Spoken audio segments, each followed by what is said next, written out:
Abram a palavra de Deus no livro de Eclesiastes, o pregador, no capítulo 7. E hoje, de acordo com a graça de Deus, daremos seguimento à nossa exposição do livro de Eclesiastes, intitulada Vanitas Vanitatum, o sentido da vida debaixo do sol. Eclesiastes capítulo 7, nós vamos ler do verso 1 ao 14. Quem encontrou, diga amém. A palavra de Deus nos diz o seguinte: melhor é a boa fama do que o unguento precioso, e o dia da morte melhor do que o dia do nascimento. Melhor é ir à casa onde há luto do que ir à casa onde há banquete, pois naquela se vê o fim de todos os homens, e os vivos que o tomem em consideração. 3.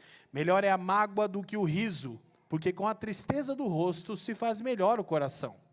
O coração dos sábios está na casa do luto, mas o dos insensatos na casa da alegria. Melhor é ouvir a repreensão do sábio do que ouvir a canção do insensato. Pois, qual o crepitar dos espinhos debaixo de uma panela, tal é a risada do insensato. Também isto é vaidade. 7. Verdadeiramente, a opressão faz endoidecer até o sábio, e o suborno corrompe o coração. Melhor é o fim das coisas do que o seu princípio. Melhor é o paciente do que o arrogante. Não te apresses em irar-te, porque a ira se abriga no íntimo dos insensatos.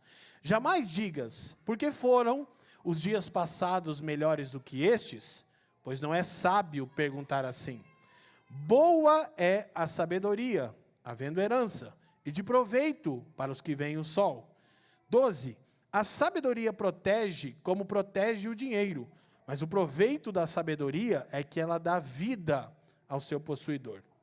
Atenta para as obras de Deus, pois quem poderá endireitar o que ele torceu? No dia da prosperidade, goza do bem, mas no dia da adversidade, considera em que Deus fez tanto este como aquele, para que o homem nada descubra do que há de vir depois dele. Essa é a porção da palavra de Deus para nós nessa manhã. Curva a sua cabeça, por favor. Pai, te damos graças uma vez mais, erguemos o nome de Cristo Jesus acima de qualquer outro nome, e nós, Senhor, louvamos a sua santidade pelo rico privilégio de nos reunirmos aqui para cantarmos ao seu nome, para nos edificarmos mutuamente e para conhecermos com mais clareza a sua vontade por intermédio da sua palavra que vem sendo cantada, orada e proclamada neste culto dominical. Pai, eu quero te pedir que você faça cessar as distrações e inquietações que nos impedem de absorver a instrução do seu Espírito, que você nos presenteie também nessa manhã com o espírito de sabedoria e de revelação, a fim de que os olhos do nosso entendimento sejam iluminados e possamos compreender a real esperança da vocação para a qual você nos chamou. E por fim, Pai, que nada aqui se perca, mas tudo seja para a glória do Teu nome, pelos interesses do Seu Filho, por meio do Seu Espírito e para o bem de todo mundo. E todos aqueles que creem, digam amém. Queridos, então, em nossa jornada, nós estamos expondo o livro de Eclesiastes e esse é o 12º sermão da nossa série. Eu quero, como sempre, ressaltar que vocês façam uso das plataformas digitais, tanto em áudio quanto em vídeo, para ouvir pelo menos mais uma vez o sermão dominical ao longo da semana. E quero também sempre relembrar e encorajar que em nossos encontros de casa em casa, é muito pertinente que nós conversemos a respeito do sermão, a fim de internalizarmos as verdades que ouvimos nesse domingo, ou em todos os outros domingos. Hoje nós vamos expor os versículos 1 a 14 do capítulo 7 de Eclesiastes, e como tem sido dito aqui, permitindo o Senhor, vamos até o capítulo 12 de Eclesiastes. Nossa série Vanitas Vanitatum, ou Vaidade de Vaidades, o sentido da vida debaixo do sol. Nosso subtema de hoje é: a vida é desafio, o tempo ruim vai passar. Repitam comigo, por favor, família, em alto bom som. A vida é desafio, o tempo ruim vai passar. Aleluia! Alguém entende a referência? Levanta a mão que eu já sei muito sobre o seu histórico. Para quem não entende a referência, essa é o título de uma música da banda de rap nacional mais conhecida do Brasil de todos os tempos, chamada Racionais MCs. Essa música, ela tem como autoria Ed Rock, um dos cantores dessa banda de rap, no ano de 2002. E é realmente uma música que carrega muitas verdades, de acordo com esse trecho. Tantas verdades que eu fiquei tentado por muito tempo em expor a letra para vocês, porque ela é muito rica. E curiosamente, o que não é comum no rap, essa música quase não tem palavras de baixo calão. Eu acho que tem uma só, num dado momento. Mas a leitura que é feita da vida nessa canção por homens criados na periferia de São Paulo, ela é realmente extremamente visceral. E o título da música é A Vida é Desafio, e numa dada ocasião da canção, em uma estrofe, Ed Rock diz: o tempo ruim vai passar, é só uma fase, o sofrimento alimenta mais a sua coragem.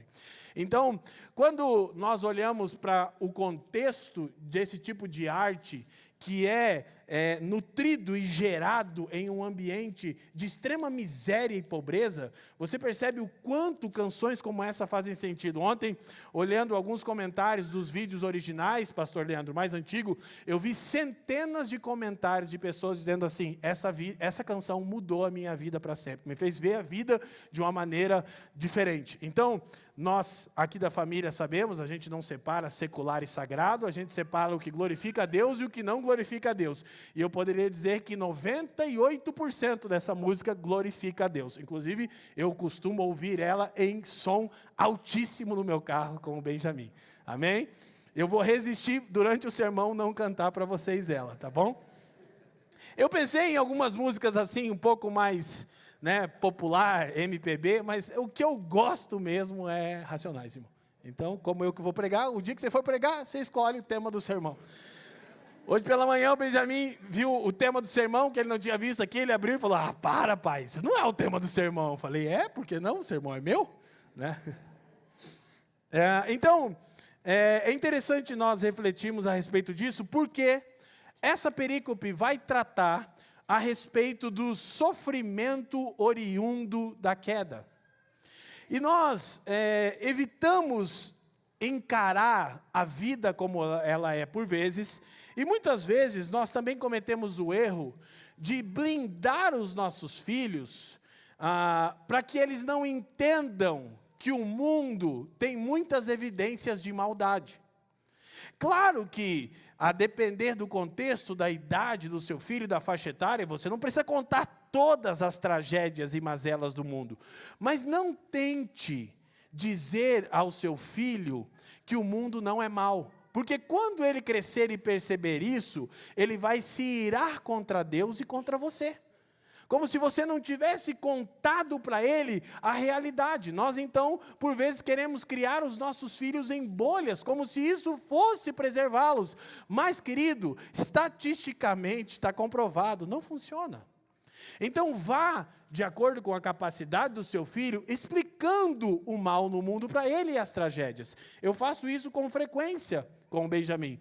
Ontem, por exemplo, ele teve jogo, vencemos, ele jogou muito bem. E a gente estava indo no caminho, não sei que papo que a gente entrou a respeito dos jogadores casarem nas férias, porque teve vários casamentos agora, mas casamentos assim, já tinha filhos, já tinha várias coisas. E aí ele falou: pai, os jogadores sempre casam nas férias, né? Porque daí voltam para o país deles, mas eles já têm filhos, né? Eu digo: então, filho, o pai vai te explicar. Ele perguntou: por que eles não casam antes? Eu digo: porque existe uma mentalidade no mundo de que se eu não formalizar, eu fico um pouco mais livre do compromisso. Ele falou: mas como assim, pai? Eu falei: a ideia é a seguinte: se eu não casar no papel, eu posso largar a hora que eu quiser. Irmãos, olhem para mim, isso é pecado. Querem que eu repita? Então eu explico para o meu filho. Eu digo: isso é porque eles não amam a Deus. Mas tem alguns jogadores que são cristãos, né, pai, que fazem isso. Não, eles não são cristãos, eles são evangélicos. E provavelmente congregam em alguma church que abraçou a teologia da prosperidade. Crente de verdade não age assim. Então eu não privo o bem desse tipo de coisa, ok? O ponto central aqui da nossa reflexão é que Deus usa todas as coisas para o nosso bem. Mas nós vamos observar mais detalhadamente. Primeiro, deixa a sua Bíblia aberta. Perceba que o fim do capítulo 6, que nós expomos algumas semanas atrás, ele suscita uma pergunta. O verso 12 do capítulo 6 diz: pois quem sabe o que é bom para o homem durante os poucos dias da sua vida de vaidade? Então, a pergunta que foi proposta em 6,12, o que é bom para o homem, passa a ser o gancho no qual se pendura uma série de provérbios, dando-nos algumas coisas boas ou melhores, coisas estas que se mostrarão mais proveitosas do que a prosperidade. Ou seja, as riquezas que um homem pode adquirir sem capacidade de desfrutá-las. Quem lembra do sermão A Vaidade das Riquezas? Então Salomão no capítulo 7 vai responder uma questão levantada por ele mesmo. No capítulo 6 ele observou o seguinte: nem sempre é o que parece. Porque no capítulo 6 ele fala de um homem que prosperou e que enriqueceu, mas que não recebeu de Deus a capacidade de desfrutar da sua riqueza. E Salomão diz que isso é um grande mal.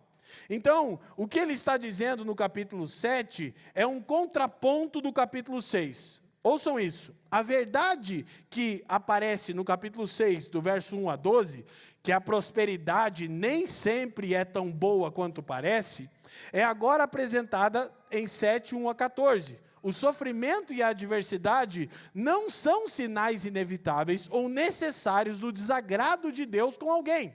Na verdade, a adversidade pode muitas vezes ser um bem maior do que a prosperidade. Então, no capítulo 6, ele diz: a prosperidade não soluciona o anseio e as necessidades da vida do homem. Nem sempre o rico tem a vida que ele aparenta ter. Agora, no capítulo 7, ele vai dizer: o sofrimento nem sempre é ruim. E é importante uma coisa: o sofrimento ou a adversidade não são necessariamente um sinal do desagrado de Deus para com alguém. Porque a falta de uma visão clara do Evangelho faz pessoas pensarem da seguinte maneira binária e reducionista: se as coisas estão indo bem, Deus me ama. Se as coisas estão indo mal, Deus não me ama. E Salomão está dizendo: na vida debaixo do sol há nuances. Sabe o que eu mais gosto do livro de Eclesiastes? A nuance. Salomão foge do esquema hegeliano, tese e antítese, isso ou aquilo. Ele diz: nem sempre é isso ou aquilo, pode ser ambos e acima. Então, Eclesiastes, como nós estamos percebendo, comparado com Provérbios, como um livro também escrito por Salomão, ele é o clima real, instável, enquanto Provérbios é a previsão do clima. Lembram que já falamos isso desde o começo da série? Em Provérbios, Salomão está prevendo o clima. Você tem uma série de provérbios e sentenças que dizem: faça isso para que você tenha isso como resultado. Em Eclesiastes, o mesmo autor vai dizer: então, o resultado de fazer isso nem sempre será aquilo. Aí você diz: espera aí, Salomão. Ele está dizendo, no mundo ideal, os provérbios de Salomão funcionam. Mas o mundo que nós vivemos está quebrado pelo pecado. Quem me entende, levanta a mão e diz sim. Ele está dizendo, portanto, nem sempre as coisas acontecem como deveriam. E por isso, estamos vendo que Eclesiastes é realmente muito visceral e desafiador. porque ele toca em nuances que nós, por vezes, desprezamos. Então, a pergunta proposta em 6,12, o que é bom para o homem, agora é o gancho no qual ele pendura uma série de sentenças proverbiais, onde ele vai colocar coisas que ele chama de melhores. E vai mostrar que elas são mais proveitosas do que as riquezas do capítulo 6.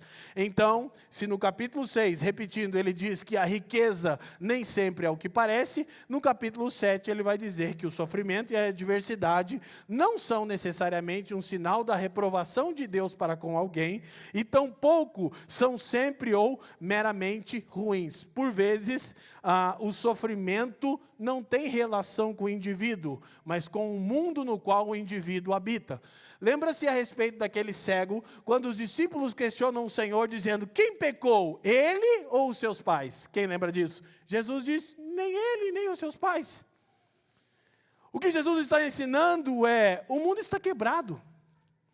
A queda, ela afetou por completo a criação, 1-14, ser humano em todas as suas faculdades. Então, verso 1-14 do capítulo 7, as sentenças proverbiais dessa sessão tratam daqueles aspectos da vida que lhe causam perplexidade e costumeiramente nos enfurecem.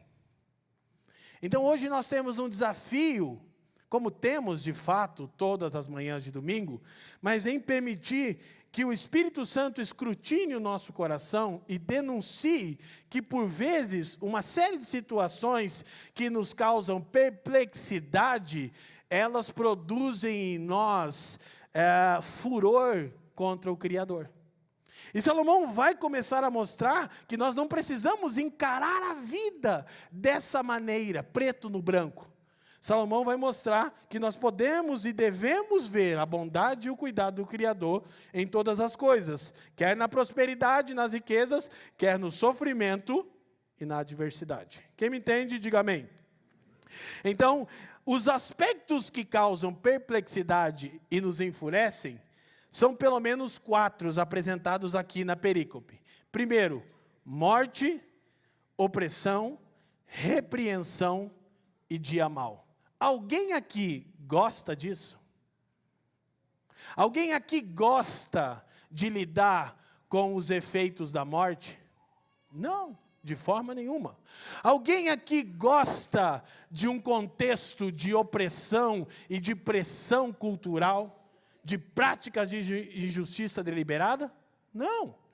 Alguém aqui ama a repreensão, sinceramente? Você fala: olha, eu amo ser corrigido, a minha alegria é ser corrigido do início do dia ao fim do dia. Deveria ser assim. Claro, alguns de nós lidam melhor e outros lidam pior. Via de regra, eu gosto de ser repreendido, mas nem sempre. Eu me lembro de uma vez, eu já disse, a minha amiga Jaqueline acabou pagando o pato, que a gente estava, eu acho que numa série de sermões, e tinha todo um contexto, e assim, a gente sempre dá feedback um para o outro, presbitério, e o feedback, assim, quase nunca é bom. É engraçado, quando termina o sermão e a gente desce aqui, um cumprimenta o outro e diz: cara, incrível, você é o cara. Quando entra no vestiário, fala: meu Deus, você não joga nada, velho. E aí a gente estava naquela, eu acho que a Jaque nem lembra, eu não lembro o contexto, eu só lembro que aí a Jaque foi só fazer um comentário em cima do que eles estavam dizendo. Porque eu acho que talvez aquela fala, e eu falei: tá bom, agora todo o sermão vocês vão opinar. Aí eu falei: opa, o Adão, porque a gente não gosta de ser corrigido. Via de regra, a natureza pecaminosa, adâmica em nós, não ama a repreensão. Uns mais, outros menos, mas é uma verdade que precisamos cultivar. E por fim, quem aqui pode dar um sonoro amém? Quem aqui ama o dia mau? Se você der um amém, a gente vai orar por você, você está com problema. Cara, eu não vejo a hora do dia da adversidade chegar ao meu lar. E Salomão vai mostrar que pelo menos esses 4 aspectos da vida, morte, opressão, repreensão e dia mau, causam perplexidade e costumeiramente nos enfurecem, nos levam a irar-se contra o Criador.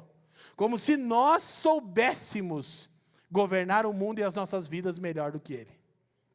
Então, é importante nós termos em mente que hoje há um raio-x proposto para cada um de nós. Ok? A perícope toda, na verdade, provavelmente do capítulo 7 até o 9, ela estaria dentro da seguinte sentença: as anomalias resultantes do pecado e a sabedoria provisória para a vida. Repete comigo: as anomalias resultantes do pecado e a sabedoria provisória para a vida. Então, uma coisa que Eclesiastes não está fazendo é o que Provérbios faz. Provérbios fala de um contexto de um mundo ideal. Eclesiastes fala de um mundo real. Então, Provérbios é útil e é inspirado, sim, mas Eclesiastes é mais visceral. Então, em Eclesiastes, essa perícope toda do 7 ao 9, ou na verdade, o livro inteiro poderia ser enquadrado nessa sentença, Salomão lida com as anomalias resultantes do pecado. Anomalias como morte, opressão, repreensão e dia mau. Isso tudo é oriundo da queda. Então ele propõe uma sabedoria provisória para fazer a vida ser mais leve. Por que sabedoria provisória? Porque em Eclesiastes, Salomão não está tentando solucionar o problema. Ele só está identificando o problema. E como alguém que cresceu no temor de Deus, pós uma vida muito confusa e complicada, ele está nos dando caminhos de sabedoria. Para resolver por completo as questões da vida? Não. Por mais sábio que alguém seja, essa sabedoria resolve o problema da morte? Não, nos ensina a lidar com ela. Por mais sábio que alguém seja, isso pode resolver o problema da opressão e da injustiça no mundo? Não, mas nos ensina a nos lidar com a opressão e injustiça. Assim com repreensão, que é parte da construção da sabedoria, e a sabedoria também não resolve o dia mau. O dia mau vai chegar na sua vida, queira você ou não. Isso é uma boa palavra para um domingo pela manhã, né? Começar a semana, coach do fracasso, palestrante desmotivacional. O dia mau virá. É fato. Então precisamos olhar para as Escrituras, na dependência do Espírito, para aprendermos a lidar com isso. Então, a perícope está propondo algumas abordagens frentes a esses aspectos da vida que causam perplexidade e nos enfurecem contra o Criador. Primeiro, dos versos 1 a 6, o pregador vai dizer que há possibilidade pedagógica no sofrimento. Ou seja, o sofrimento é, sim, um grande instrumento nas mãos de Deus. Provavelmente eu não lembre a frase por completo, porque eu não anotei, mas C.S. Lewis disse que nos prazeres Deus sussurra, mas o sofrimento é o megafone do Criador. Então Deus fala conosco no prazer e na alegria? Sim, C.S. Lewis diz, como um sussurro, mas o sofrimento é um tipo de megafone de Deus, chamando a sua atenção e a minha para as coisas cruciais da vida. Quem me entende, diga amém. Então, primeiro, a possibilidade pedagógica no sofrimento, é isso que nos diz os versos 1 a 6, já voltaremos para eles. Segundo, há um alerta para uma postura transigente, impaciente, iracunda e descontente na vida. Salomão vai mostrar que esses aspectos que causam perplexidade, que nos enfurecem contra o Criador, como morte, opressão, repreensão e dia mau, podem produzir postura transigente, ou seja, negociar valores, ceder à pressão, impaciência, ira descabida e insatisfação, uma vida descontente. É isso que ele nos mostra nos versos 7 a 10. No verso 11, ele dá então um conselho que percorre todo o livro: a sabedoria é indispensável. Mas lembrem-se, sabedoria provisória. Repete comigo, sabedoria provisória. É melhor ser sábio do que tolo, mas a sabedoria não resolve todas as questões da vida, ok? E, por fim, a quarta verdade que nós vamos estruturar aqui, nos mostra que a vida em sua totalidade está sob a mão do Criador. Tanto o dia da alegria, quanto o dia da adversidade estão sob o controle absoluto de um Criador bom e amoroso. Aleluia? Isso é muito importante para que tenhamos em mente. Comentando essa perícope, reverendo Emílio Garófalo Neto diz: Salomão, sábio mestre pregador, nos mostrará que a vida é melhor quando compreendemos que mesmo as coisas desagradáveis são parte da vida e vêm da mão do Senhor. Este mundo é enganoso e à luz da eternidade as coisas funcionam de maneira diferente do que normalmente esperamos. Então, é importante lembrar que nós estamos falando que vaidade e debaixo do sol são as expressões chaves em Eclesiastes. A palavra vaidade do hebraico revel, neblina, fala de algo que é transitório e que ofusca, intrinca a visão. E a expressão debaixo do sol fala da tentativa de encontrar sentido na vida somente nas coisas criadas, na própria criação. Sentido para a vida, na vida. Então nós precisamos de uma vez por todas, meus irmãos, entender que o Criador sabe como lidar com cada um de nós e que após a queda, o bem e o mal, o dia da adversidade e o dia da alegria vão caminhar juntos. Qual é a boa notícia dessa manhã? Não será para sempre assim. Graças a Deus. Aleluia, gente. Ontem, enquanto terminava o sermão em uma mescla de Racionais MCs, A Vida é Desafio, eu ouvi aquele antigo cântico, Além do Rio Azul. Quem conhece essa canção? É muito bonito, né? A banda, infelizmente, tem uma teologia herética, mas a canção em si, ela é muito bíblica e teológica. Eu ouvi essa canção em várias versões, para estimular meu coração sobre essa verdade. Então, passemos ao texto. Primeira parte da perícope, aprendendo com o sofrimento. Versículo 1 em diante, novamente, leia comigo. Melhor é a boa fama do que o unguento precioso, e o dia da morte, melhor do que o dia do nascimento. Melhor é ir à casa onde há luto do que ir à casa onde há banquete, pois naquela se vê o fim de todos os homens, e os vivos que o tomem em consideração. Melhor é a mágoa do que o riso.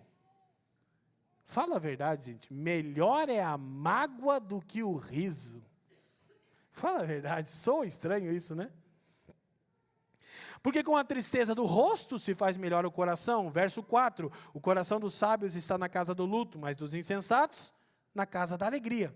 Melhor é ouvir a repreensão do sábio do que ouvir a canção dos tolos ou insensatos. Pois qual o crepitar dos espinhos debaixo de uma panela, tal é a risada do insensato. Também isso é vaidade. Agora, o que nós precisamos entender é o que eu estava tentando falar para as nossas crianças, comparando coisas boas com coisas melhores. Mas, graças a Deus, elas estão sendo bem educadas, né? Tinha criança aqui que até de vacina gostava. Minha esposa diz que há controvérsias, né? É difícil de acreditar que alguma criança goste, né? Ou é a natureza adâmica manifestando aqui, né?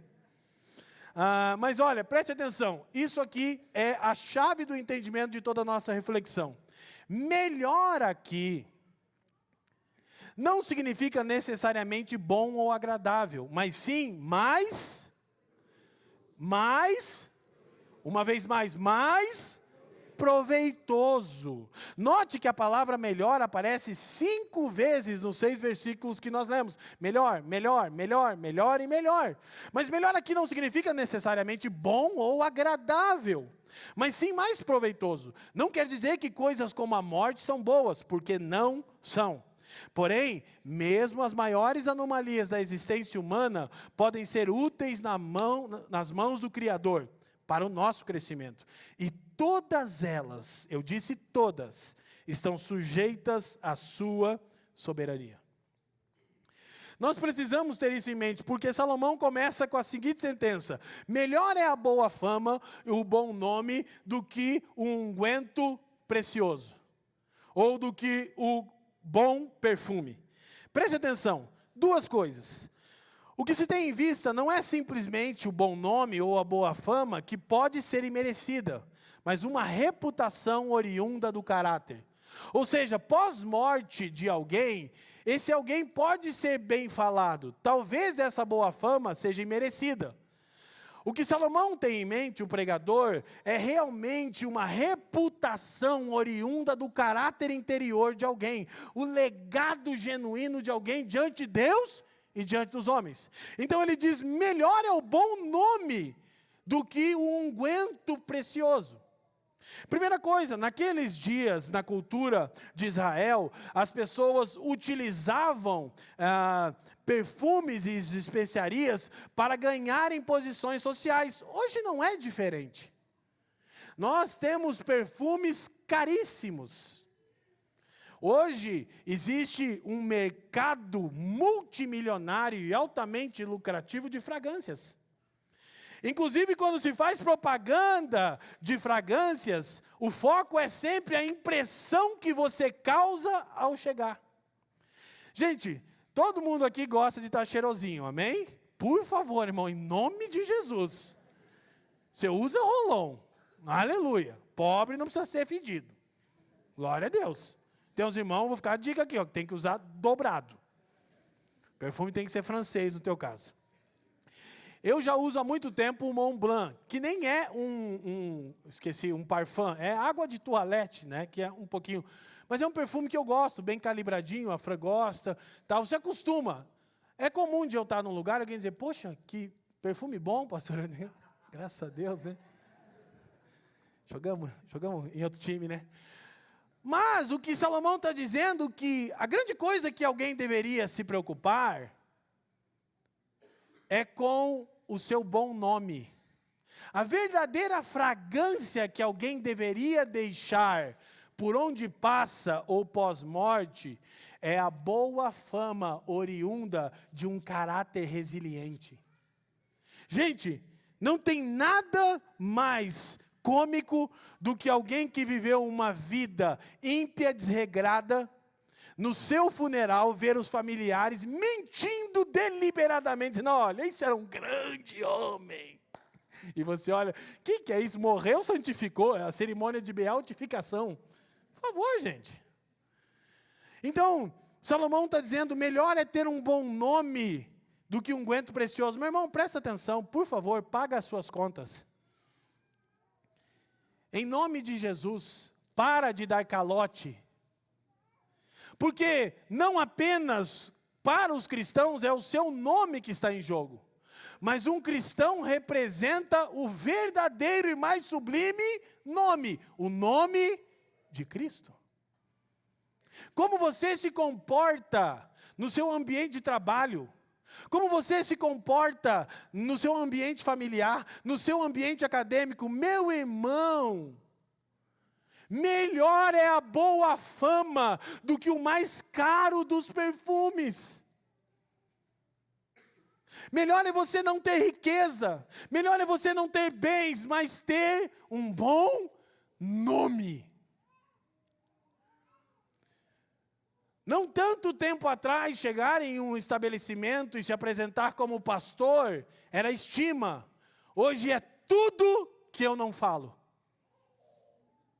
Que eu sou pastor. Por quê? Ao mencionar que eu sou pastor, eu construo uma imagem na pessoa a respeito de quem eu sou.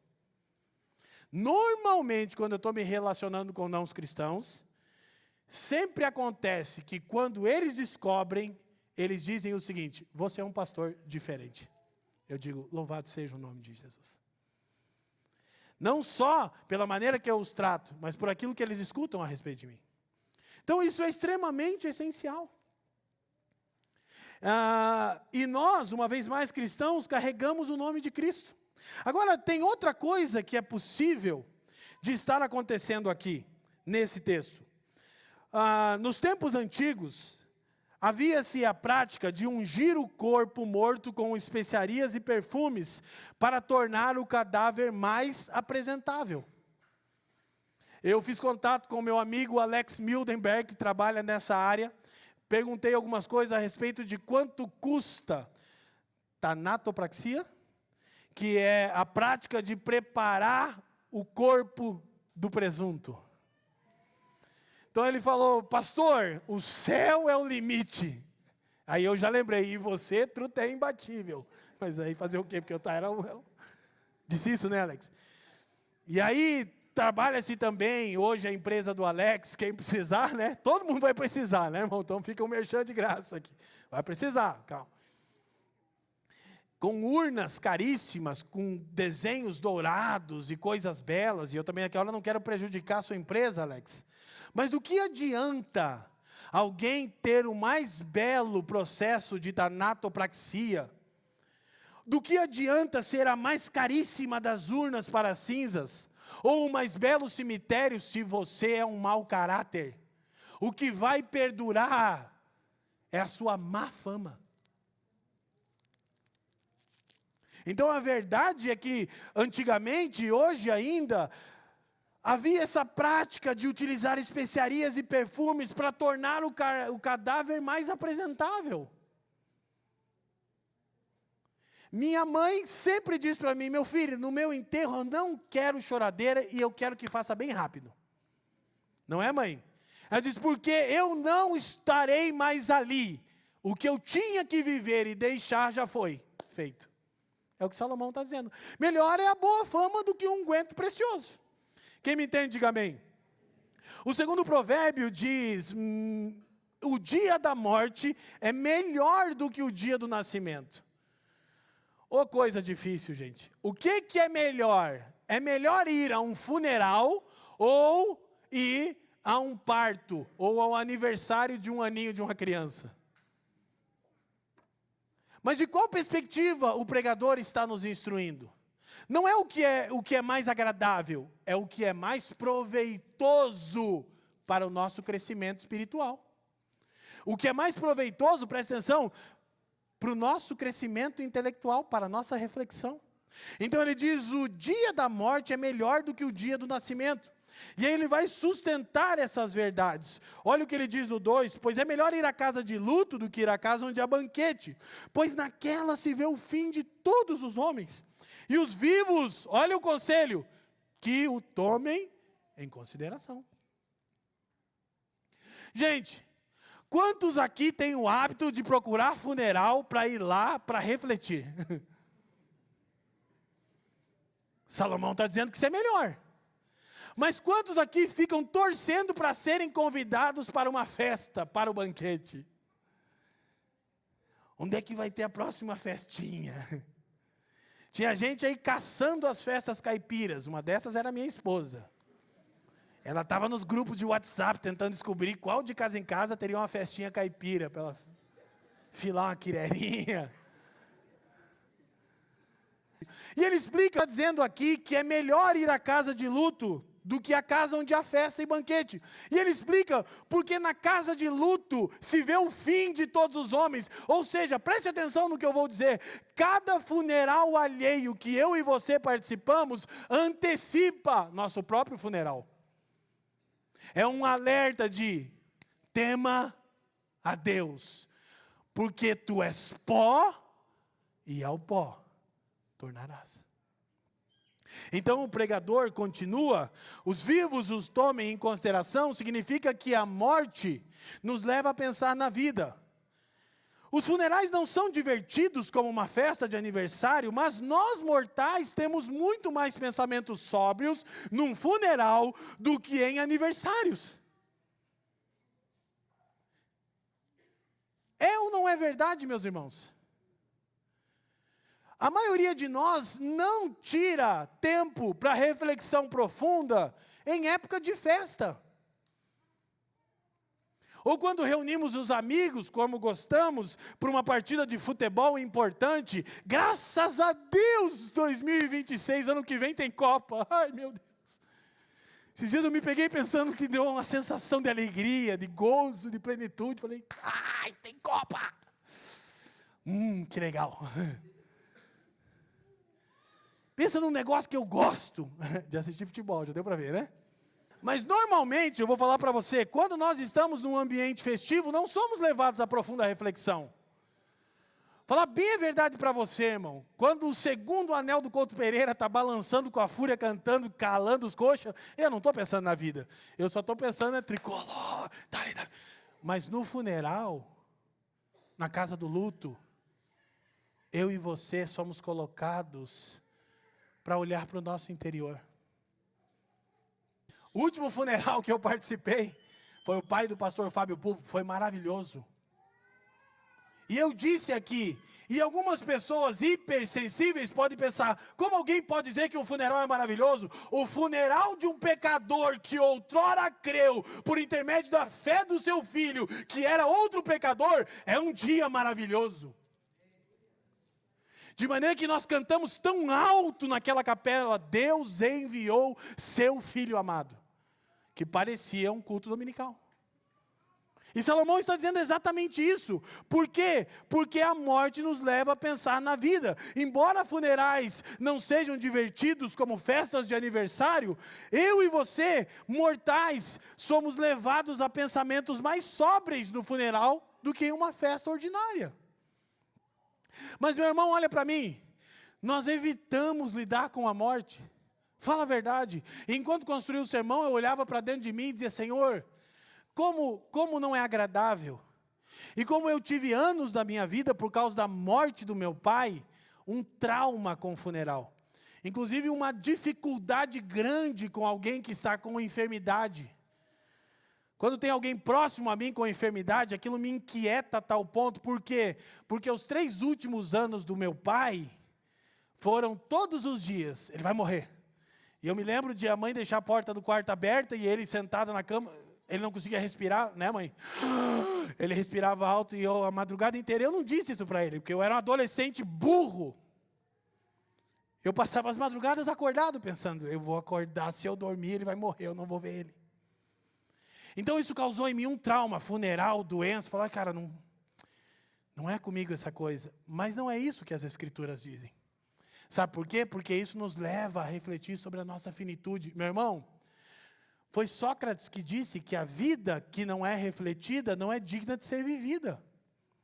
Ou seja, o maior instrumento pedagógico de Deus no campo do sofrimento chama-se morte. Porque faz com que eu e você pensemos nas coisas realmente cruciais da vida. E aí sabe o que nós fazemos? Nós adultos não só evitamos o ambiente do luto, porque Salomão vai dizer que o coração do sábio, no versículo 4, está na casa do luto. Isso significa que a morte é o objeto constante das suas reflexões. Isso significa que o coração do sábio está na casa do luto, mas do tolo na casa da alegria. Porque o tolo só pensa em festa no dia bom, no dia feliz, mas o sábio mantém o seu coração na casa de luto. O que ele está dizendo não é que ele fica procurando funerais para participar, como eu disse, mas que a morte é o objeto central das suas reflexões cotidianas. Parece um tanto mórbido.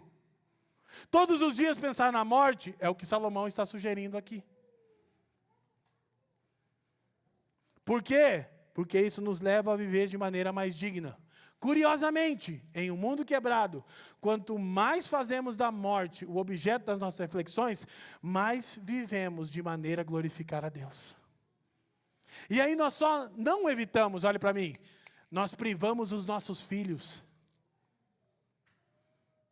Um determinado autor, citado pelo reverendo Emílio, em seu livro, diz que o mundo é de classificação mais 18, mas ninguém confere as identidades. E os pais forçam o mundo de classificação livre para os vossos filhos, para que eles não sofram. Mas Salomão não está sugerindo que esse é o caminho. Ele está dizendo que o mundo é de classificação mais 18. A violência, a tragédia, a selvageria. Por favor, meus irmãos, em nome de Jesus, por mais 18 eu não estou fazendo referência ao que possa parecer. Mas a questão da violência, que também classifica filmes e séries como mais 18. Naturalmente você não vai entrar em detalhes sobre a promiscuidade do mundo com suas crianças, em nome de Jesus. O que eu estou falando é que a gente evita de que os nossos filhos entendam que a morte e a poeira permeiam toda a existência humana. Quantos de vocês conversam sobre a morte com os filhos de vocês? Eu tenho uma brincadeirinha bem desagradável, que a Fran não gosta com o bem. Quase toda semana eu faço ela em algum momento, não faço, amor? Eu digo, aproveita, filhão, que vai durar pouco. Tem hora que eu digo, meu pai viveu até 52, se eu for até 52, só tem 9 anos. Aí a Fran diz, ai amor, credo. Eu digo, valoriza. Entendeu? Tem mais um mistério aqui escondido. Valoriza, né? Mont Blanczinho. Cabelo na régua. Quem me entende, diga amém. Também no verso 3, ele diz o seguinte, a mágoa é melhor do que o riso, porque a tristeza do rosto se faz melhor o coração. Presta atenção, ele está dentro da ideia do funeral.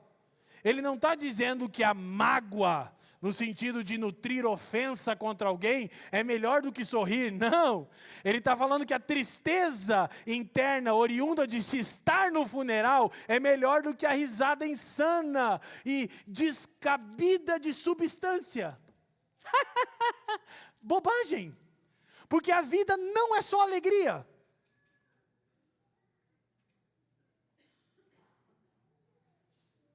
E, de novo, meus irmãos, não privem os filhos de vocês.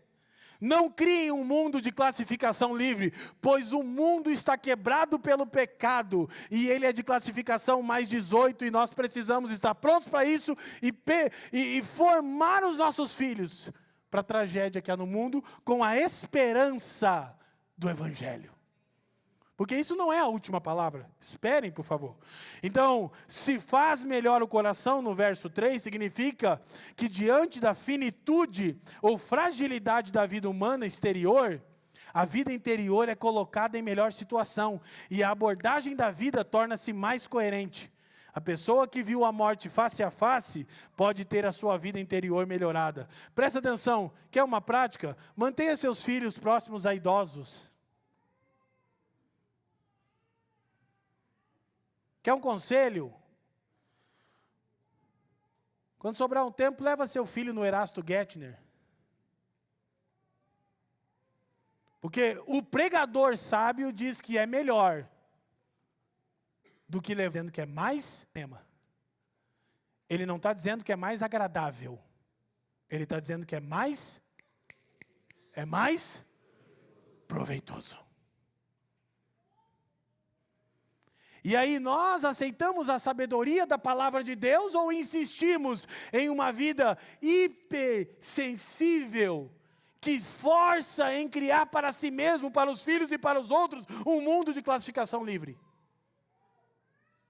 Salomão não faz isso. Quem me entende, diga amém. A morte tem de ser vista biblicamente.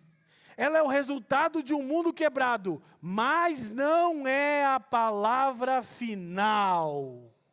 Diga comigo, a morte tem de ser vista biblicamente. Ela é o resultado de um mundo quebrado, mas não é a palavra final. Deus permite períodos de dor e tristeza com a função dupla. Primeiro, nos lembrar da realidade do mundo, ele está quebrado. E segundo, nos preparar para o mundo por vir. Por isso ontem eu lembrava dessa canção, morte e choro, tristeza e dor, nunca mais, e as lágrimas corriam no meu olho, morte e choro, tem no mundo isso, mas essa não é a palavra final. Quem me entende, diga amém.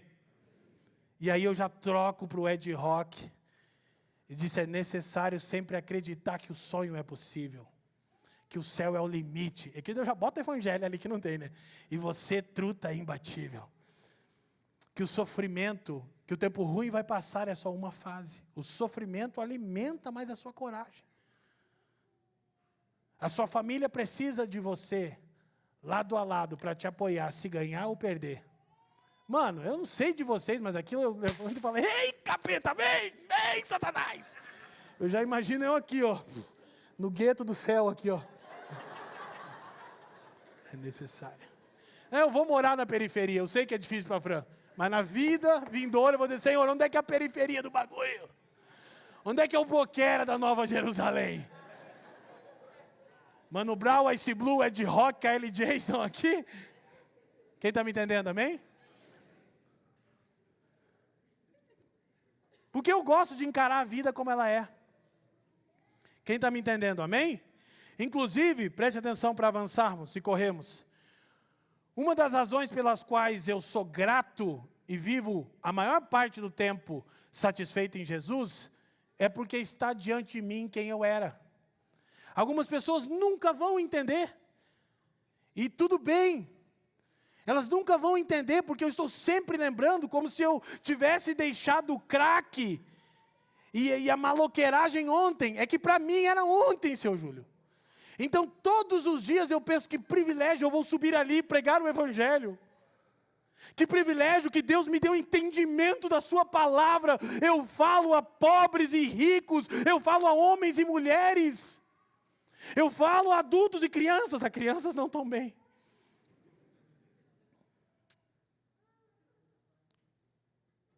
Que coisa maravilhosa, eu me alegro no Anfield e vendo o futsal do Paraná no Tarumã, sofrido.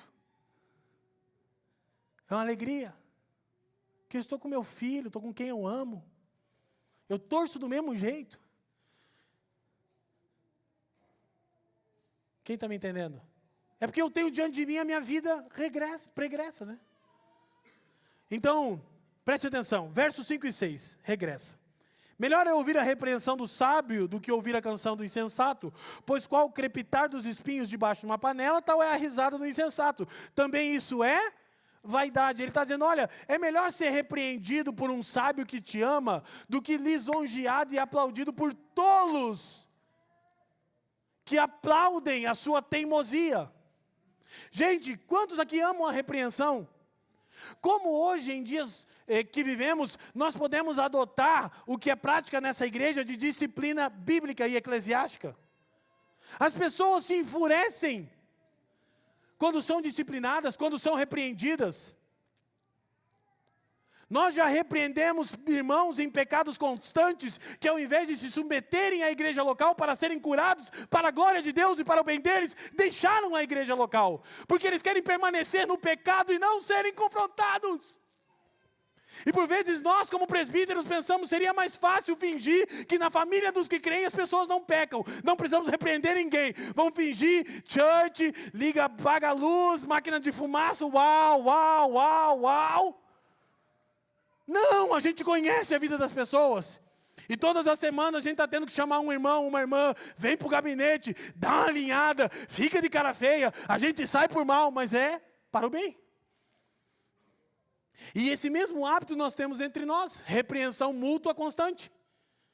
É fácil? Não, mas Salomão diz que é melhor um sábio que lhe ama te repreender do que um tolo aplaudir a sua teimosia perante o Criador. Porque o tolo tem muitos amigos, o sábio poucos. E é tão bom quando você sente-se amado, corrigido, não confrontado, não afrontado, repreendido, amado, corrigido. Quem me entende, diga amém. Então, por que ele usa o provérbios do crepitar dos espinhos debaixo da panela? Duas razões. Panela e espinho no hebraico são palavras muito parecidas que têm o mesmo som. Ele está fazendo um trocadilho ali. Mas espinhos eram um combustível usado no mundo antigo. Queimavam rapidamente, mas extinguiam-se facilmente. Inclusive, o Salmo 58, ouça isso, verso 9, compara os ímpios a um espinho em chamas. O salmista está dizendo, tudo bem, os ímpios são muitos, mas eles são como um incêndio num espinheiro, rapidamente passarão. E o que nós percebemos aqui faz barulho, né? Pensa em espinhos queimando, crepitando debaixo de uma panela. O espinho pega fogo imediatamente, mas não dá para cozinhar nada, porque apaga o fogo também tão rapidamente se extingue. E ele está dizendo, a risada oriunda de uma vida não refletida, olha para mim, é tolice. Por isso, deixa eu te dar uma dica, sai um pouco desse TikTok que está te emburrecendo. Que a gente passa o dia inteiro procurando dopamina. Quantas vezes eu já fiz isso aqui, virou mesmo. É o espírito do Coringa. Não quer dizer que não tem espaço. A Fran e o Ben, a gente tem um grupo nosso, que a gente troca os memes. E se eu te mando um meme, considere-se meu brother. Que eu mando o meme. Nós, pastores dessa igreja, temos um grupo chamado Choles. Que ali o filho chora e a mãe não escuta. O codinome é The Zoeira Never Ends. A zoeira nunca acaba. Não é isso que eu estou dizendo. Eu estou dizendo, você não passa 1 hora com a Bíblia, mas passa 1 hora rolando o feed do TikTok. Você não passa 30 minutos em oração, mas passa 30 minutos vendo vídeos idiotas que em nada te acrescentam. Procurando criar um mundo de classificação livre. Como se o mundo não fosse mal, como se não houvesse tragédias, opressão, morte e injustiça. E o pregador nessa manhã nos diz, o sábio mantém o seu coração na casa de luto, ou seja, a morte é o objeto constante das suas reflexões, e assim ele vive uma vida melhor. Quem me entende, diga amém. Não é bom, não é agradável, mas é mais proveitoso. Segundo, 4 perigos, a segunda parte da perícope, versos 7 a 10. Verdadeiramente a opressão faz endoidecer o sábio, e o suborno corrompe o coração. Melhor é o fim das coisas do que o seu princípio, melhor é o paciente do que o arrogante. Não apresses em irar-te, porque a ira se abriga no íntimo dos insensatos. Jamais digas, porque foram os dias passados melhores do que esses? Pois não é sábio perguntar assim. Quais são os 4 perigos oriundos dessa pressão? Diga comigo, transigência, impaciência, ira, descontentamento. Então essas situações e aspectos da vida debaixo do sol nos causam perplexidade e nos enfurecem contra o Criador. Por vezes, nós adotamos um tipo de prática transigente, nós cedemos às pressões. Nós nos tornamos irritados, impacientes. Nós nos iramos contra Deus e contra a vida. E estamos constantemente descontentes. Preste atenção que o pregador, nos versículos 7 a 10, vai nos apresentar os efeitos não benéficos das provações. Nos versos 1 a 6, ele diz, olha, o sofrimento tem ganho pedagógico. Se nós vemos a morte de uma perspectiva bíblica, esse é o tipo de vida que nós devemos viver, refletir e lidar com um mundo de classificação mais 18, marcado por tragédia, selvageria e violência. Mas agora dos 7 a 10 ele vai dizer, contudo, cuidado, porque há muita pressão de um mundo quebrado, pode levar você a ceder.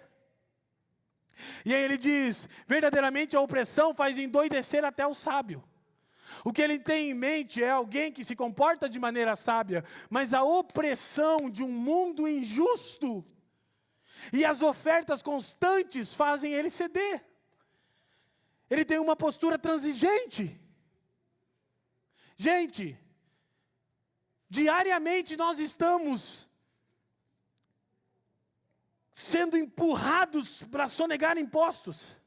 Fala a verdade, eu podia ter colocado morte, opressão, repreensão, dia mal e imposto, né? Porque toda vez que tem que pagar um imposto, que a Fran manda para mim, eu digo, mas está errado. Ela disse, amor, eu digo, não pode ser que um miserável quer mais essa parte do meu mísero salário. Quer, desgraça. Absurdo, impostos imorais. Eles são injustos e talvez nós podemos sim nos posicionar, mas não nos irar contra o Criador. Isso não vai mudar a opressão no mundo. Então preste atenção, o mundo está quebrado. E esses versos mostram efeitos não benéficos da provação. Transigência, a opressão muitas vezes leva pessoas sábias a parecer e agir como tolas. Do mesmo modo, o suborno e a pressão do mundo forçam uma pessoa para que ela faça aquilo que normalmente não faria. Por isso as Escrituras vão dar conselhos como fuja da aparência do mal. Já que eu falei de impostos, quando o seu contador começar, olha, o seguinte, fala, para trás de mim, capeta, porque eu vou aceitar a proposta. O caso de Cristo não era, mas o nosso não é, que a gente não é Cristo, né? O contador fala, não, dá para dar uma... Você vai, em nome de Jesus, Satanás, sai! Ou quando você está diante de uma proposta para desonrar as suas alianças e pactos. Pessoas que são sábias por vezes se sentem pressionadas. Por exemplo, o ambiente acaba nos afetando. Se você anda no meio de pessoas que só murmuram e reclamam da vida como um todo, você vai se tornar assim. Por vezes, falando da questão de eclesiologia, a gente podia falar de várias outras coisas, eu quero ser intencional. Nós sentamos com alguns irmãos para ouvi-los com queixas, e a gente descobre que as queixas não eram deles. Eram de uma turminha mal intencionada. E aí a pessoa, puxa, eu nem realmente penso exatamente assim. Então a gente é moldado pelo meio que está. E o pregador está dizendo, não seja transigente. Seja sábio, permaneça fiel. Busque graça em Deus. Fuja da aparência do mal em todos os sentidos. Quem me entende, diga amém. O texto continua e vai dizer que é melhor o paciente do que o arrogante. O leitor aqui é convidado a agarrar a esperança de bons resultados provenientes das provações. Porque, olha o que Salomão diz, melhor é o fim das coisas do que o começo. Tem um monte de pregação sobre esse texto. Nossa, que baboseira. Querido, está dentro do contexto que ele está falando. Ele está dizendo, você está sendo pressionado a ceder ao suborno e à corrupção. Não ceda, porque melhor é o fim das coisas. Melhor vai ser quando você estiver diante do Criador do que os começos. Parece que é mais fácil ceder, não ceda. Não se torne impaciente, não seja arrogante. Tal atitude capacita o homem a vencer a queixa prematura, a vaidade e a arrogância. Assim, ser paciente é melhor do que ser arrogante. E outra coisa interessante, o provérbio implica em que há épocas de provação que podem ter um propósito e que são confinadas a tempos limitados. Ele diz, olha, melhor é o fim das coisas do que o começo delas. Presta atenção, talvez ele esteja dizendo, segura só mais um pouco. Se mantém fiel só mais um pouco. Sua provação tem tempo limitado. Não ceda às pressões. Não se torne arrogante, impaciente, transigente. Não faça isso. Olha, o doutor Walter Kaiser Jr. diz o seguinte, a aflição e a tristeza produzem amadurecimento em alguns, enquanto em outros a tendência é endurecê-los e deixá-los mais amargos. Estar diante da enfermidade ou da morte tende a nos trazer rapidamente para as questões mais cruciais da vida. E isso se aplica dentro dos contextos também de opressão. Mas é interessante que ele vai comparar paciência com arrogância. Então aqui, Dr. Michael Eaton diz, a antítese paciente-arrogante sugere que a paciência é um aspecto da humildade. E a impaciência, uma irritação orgulhosa contra os métodos de Deus em lidar com os seres humanos. Quando ele diz que nós devemos esperar o fim das coisas e não nos tornarmos, no verso 8, arrogantes, mas sermos pacientes, ele está demonstrando que uma é virtude de humildade e outra de orgulho. E essa ira é contra o quê? Contra os métodos de Deus em lidar com os homens. Por vezes, preste atenção, eu e você agimos como se soubéssemos melhor como conduzimos a nossa própria vida e o mundo como um todo do que o Criador. Quando você se irrita com as estações da vida e com os métodos de Deus, você está dizendo o seguinte, eu faria isso de um jeito melhor. Por isso que o Salomão diz, isso é arrogância. Então olha que lindo, novamente o Dr. Walter Kaiser Jr. diz, ser paciente em aguardar o tempo de Deus. Receba isso no seu coração, meu irmão. É melhor do que se irritar com a indefinição das coisas. Preocupar-se de maneira desnecessária ou prematura com a vida é ceder à abordagem dos insensatos aos problemas. Quem Quem se preocupa de forma desnecessária e prematura com a vida é insensato. Aquele que teme a Deus é paciente, aguarda o tempo de Deus, ainda que as coisas não estejam definidas. Quem me entende? Por isso ele diz, melhor é o fim das coisas do que o começo dela. Salomão está dizendo, take it easy. Calma. Espera. Don't worry. Nós precisamos desse tipo de coisa. Então, ele demonstra também que nós não devemos nos irar apressadamente no verso 9. E ira, presta atenção, aqui no Eclesiastes, expressa exasperação contra as perplexidades da vida.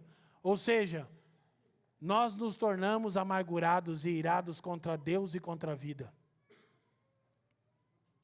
Gente, isso é arrogância. E sabe o pior? Não vai mudar as coisas. Então, por isso ele diz no verso 10, olha que coisa. Portanto, jamais diga, porque foram os dias passados melhores do que estes? Ele diz, não é sábio perguntar assim. Por quê? Porque cada época tem a sua dificuldade. Lamentar-se pelos dias passados é um erro, além de tolice. Não se pode resolver as dificuldades do tempo presente, anelando ardentemente outra época. Inclusive, o conservadorismo enquanto visão política de mundo, sugere que houve uma época onde havia justiça no mundo. Você lê teóricos conservadores, que eu acho muita coisa boa, claro, vou ter muito mais acordo em vários pontos, mas você lê Russell Kirk, Roger Scruton, eles falam de um mundo que não existiu, gente. Onde é que vocês estavam? Mentira.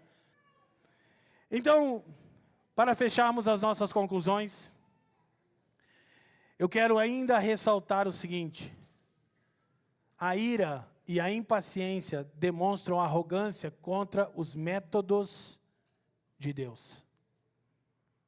E Salomão diz, isso não é sábio. Sabe, talvez, eu quero que você preste atenção nisso. Você se ressente do seu atual lugar no mundo. Meu irmão, em nome de Jesus, presta atenção, porque isso é vida para o seu coração. Alguns de nós estão tão ressentidos da sua vida e posição no mundo, que não conseguem experimentar a graça e a beleza de Jesus. Porque eu queria ter mais dinheiro, eu queria ter outro casamento, eu queria morar em outra cidade, eu queria ir para os Estados Unidos, eu queria... Em nome de Jesus, não diga para ninguém que você é um seguidor dele, porque você não é seguidor dele. Você é seguidor dos prazeres dessa vida, como Salomão nos seus paraísos artificiais. Um cristão genuíno não está ressentido da sua posição atual no mundo. Porque um cristão genuíno sabe que ele tem uma outra posição no mundo vindouro de Deus. O tempo está se esgotando, mas eu não vou deixar de testemunhar isso. Hoje, ao ver você ministrando louvor aqui, Léo, meu coração se encheu de alegria. Porque nós conhecemos a vida dos irmãos. E eu bem me lembro, Léo, da primeira vez que nós sentamos. E agora eu vou te expor. Mas é mais proveitoso para você. Que igreja, que já vi tudo isso, aquele papinho, aquela resenha, né, amor? Que sei o quê, 200 anos de igreja. E eu sou assim, nossa, Senhor Jesus, que luta, cara, coxa branca ainda, velho. Mas aí é mais um estímulo para que eu pregue o evangelho. Eu digo, Léo, abandone essa vida alviverde. O Léo e a Ju são pais do Ber, que tem, eu não vou acertar os termos, mas é o nível máximo do autismo, né, Léo? Que as igrejas não aceitam, porque não sei o quê, porque aquilo outro, porque aquele outro, e depois eu falei, meu irmão, você chegou em casa agora. E ele duvidou, eu falei, fica tranquilo, você chegou em casa. Não, mas e o meu filho? Eu falei, quem disse que seu filho é um problema, cara? É você que não está vendo as coisas. Você chegou na família de Deus. Não, porque a igreja está... Não. Falsas igrejas, não estou falando disso. Você chegou num lugar onde a família de Jesus reúne. Tem um monte de problema, mas as pessoas são de verdade. Ao menos os pastores são. E mais uns irmãos, amém. Então, ufa, dá um aleluia aí que eu facilitei, hein? Quicou na área, faz esse gol. Mas sabe por quê? Especialmente que o Léo falou, cara, vamos celebrar a redenção. E tem todo um contexto, o Léo é um artista, um músico, e cara, é muito difícil ser um artista num mundo como esse. É muito difícil viver da arte, tudo é muito difícil, Léo. Mas em família é mais fácil, né?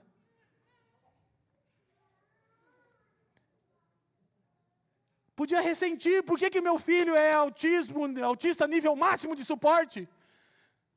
Porque Deus quis assim. Porque o mundo está quebrado, e Deus falou, eu vou dar o B para o Léo e para a Ju. Então é um presente. Então Salomão ainda diz nos versos 11 e 12, que a sabedoria, ela é boa, necessária, terceira parte da nossa perícope, a necessidade inevitável de sabedoria, e que ela protege, assim como o dinheiro, mas que ela é melhor do que o dinheiro, porque ela dá vida. Então, de maneira bem objetiva para a gente concluir, a sabedoria está sendo comparada a uma herança. Sabedoria que protege, talvez adquirida de uma vida que refletiu que o mundo está quebrado. Então Salomão está dizendo, olha cara, sabedoria é indispensável. Só que, olha para mim, sabedoria bíblica. Sabedoria bíblica de entender que o mundo sofre os efeitos da queda, mas que essa não é a palavra final do Criador deste mundo. Que os homens estão afetados pelo pecado e se oprimem mutuamente, mas essa não é a última palavra do Criador para os homens. Quem pode dizer amém? E para concluirmos, verso 13 e 14, a vida está sob a mão de Deus, a quarta parte da perícope. Olha o que diz o verso 13 e 14. Na verdade, eles são os versos que orientam tudo que Salomão disse até aqui. Ele vai dizer, então, portanto, atente para as obras de Deus, pois quem poderá endireitar o que ele torceu? É a mesma coisa que ele havia identificado no capítulo 1, no versículo 15. Quem lembra? Aquilo que é torto não se pode endireitar. Eu cantei até aquele louvor antigo para vocês lembrarem. Quem lembra? Levanta a mão e diz amém. Salomão está dizendo o seguinte, querido, atenta para as obras de Deus. Quem pode endireitar o que ele torceu? Ele está dizendo, submeta-se ao Criador. Isso é sabedoria. Ele não está dizendo, celebre o dia da adversidade. Ele não está dizendo, celebre a morte. Ele não está dizendo isso. Essas coisas de fato não são boas. No mundo ideal de Deus, elas não existirão. Digam amém. Mas olhe como a perda de pessoas amadas te ensinou. Muitas e muitas vezes eu me pego pensando, como seria se meu pai estivesse vivo? Mas de uma maneira que eu não saberia explicar para vocês nessa manhã. Eu sempre chego à mesma conclusão, eu não sei. Mas eu acho que eu não estaria onde eu estou hoje. Portanto, foi mais proveitoso para mim a partida do meu pai. Porque meu pai não temia o Senhor. E minha mãe, em todo o seu esforço, nos levou à casa de Deus. Até que a gente pegou uma idade em que meu pai perguntava, igreja ou Durival de Brito e Silva? E onde que dois garotos de 7 ou 8 anos querem ir? Num culto da Assembleia de Deus, que era uma bênção, ou na Vila Capanema, no auge do Saulo e do Adoilson? Então talvez eu tivesse ido para outro lado. Talvez eu tivesse tido o fim do meu irmão. Então, de uma maneira que eu não sei explicar, foi mais proveitoso para mim, o Criador, tirar o meu pai, quando eu tinha só 13 anos de idade. Porque de uma maneira que eu não saberia explicar, com 13 anos de idade, no domingo passado, meu filho Benjamin desceu as águas. E eu disse, os meus 13 foram tão difíceis, Senhor. E me segurei para não chorar, para que ninguém achasse que eu estivesse dando um privilégio no batismo do meu filho. Mas eu tenho chorado essa semana. Eu disse, os meus 13 foram tão difíceis. O Benjamin é jogador caro, hein? Com 13 anos o garoto está descendo as águas. Ontem assim, essa coisa maravilhosa do futebol. Um outro irmão em Cristo que eu nem conheço. Goleiro reserva do Cruzeiro. Léo Aragão mandou uma mensagem. Ô pastor, te acompanho aqui. Eu falei, o que está acontecendo comigo, cara? Agora é só jogador e só goleiro. Aí ele botou palminha, glória a Deus, mandou uma mensagem para o Benjamin, que decisão maravilhosa. Eu falei, meu Deus, o que Deus está fazendo com esse piá? Eu quase acho que é injusto. Então, de uma maneira que eu não sei explicar, a vida que eu vivi até aqui tem sido a vida mais proveitosa que o Criador tem estabelecido para mim. Alguém pode concordar comigo nessa manhã, em meio a dores e sofrimentos? Porque ele diz, então atenta para as obras de Deus. Ninguém endireita o que ele entortou. Deus escreve reto por linhas tortas. Não, Deus entorta as linhas. E aí ele conclui no verso 14 dizendo, no dia da prosperidade, lê na sua Bíblia comigo, goza o bem. Então não é sadomasoquismo. Não é apologia ao sofrimento, à dor, não. Ele está dizendo, no dia da prosperidade, meu negão, celebra, se alegra. Ontem eu fiz a pausa no sermão para ir ver o Ben jogar. Eu digo, que privilégio, 13 anos, aí tudo eu estou conectando com os meus 13. Eu não tinha meu pai com 13 anos. O Ben batizou, o Ben tem uma família de fé, o Ben tem um pai e uma mãe, o Ben tem amigos. O Ben está fazendo o que ele ama. É o que ele gosta. Ser goleiro, o pai dele era 9, vai entender, a vida debaixo do sol não se explica. Eu digo, filho, que triste, porque a sua classe foi muito humilhada por mim nos meus dias de auge. Seria o Senhor querendo restaurar ali? É complexo, os irmãos choram e dão risada, né? A Fran sempre dizia, amor, estava tão legal, estava todo mundo numa... Mas meus irmãos, independente de qualquer coisa, do tempo, deixa eu falar uma coisa para vocês. Eu tenho estado muito grato ao Senhor por ser igreja com vocês. Domingo passado foi um dia muito especial, não só pelo Ben, pelo Miguel, pela Mirella, pelo Emanuel, o Ben, o Miguel, a Mirella, serem apresentados como membros juntos. Que privilégio, Max e Vani. O que nos falta, gente? Temos dinheiro? Não temos. Coisa tá feia? Tá feia. Se reclamar, taxa mais? Taxa mais. Mas temos o Evangelho glorioso de Jesus. E o pregador nos diz, atentem para as obras de Deus. Ninguém endireita o que ele torceu. Portanto, o louvem em todas as coisas. No dia da prosperidade, goza do bem. Continua, 14. Mas no dia da adversidade, considere que Deus fez tanto este como aquele. Para quê? Para que o homem não saiba o que virá depois. Preste atenção, para encerrarmos. Quem aqui sabe o dia da sua morte? Quem aqui sabe se amanhã será um dia de alegria ou de adversidade? Não sabe. Terminamos 4 dias de descanso, nos envolvemos num acidente. O carro destruiu no lado do bem.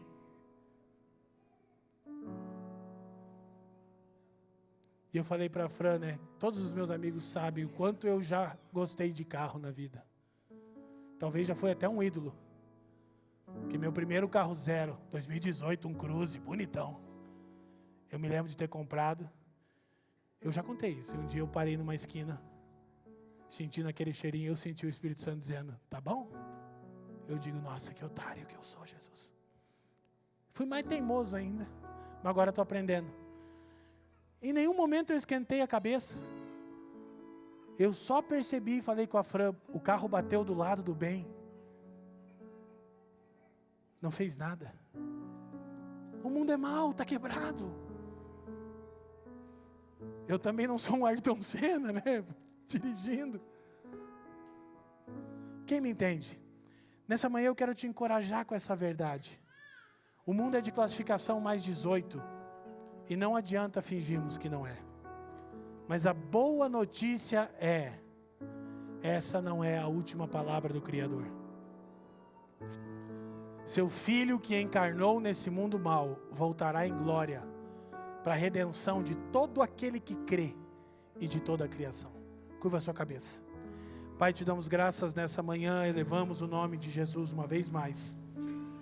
Nós clamamos que você derrame o seu Espírito sobre nós, a fim de que possamos nos submeter a você e também aos seus métodos, receber das tuas mãos o dia da alegria e gozar o bem, e receber das tuas mãos o dia da adversidade e refletir que somos pó e que diante de ti não somos nada, mas que para todos aqueles que esperam no seu Filho Jesus, a morte, o dia mau, a opressão não são a última palavra. Nós encontramos esperança no Evangelho de Jesus.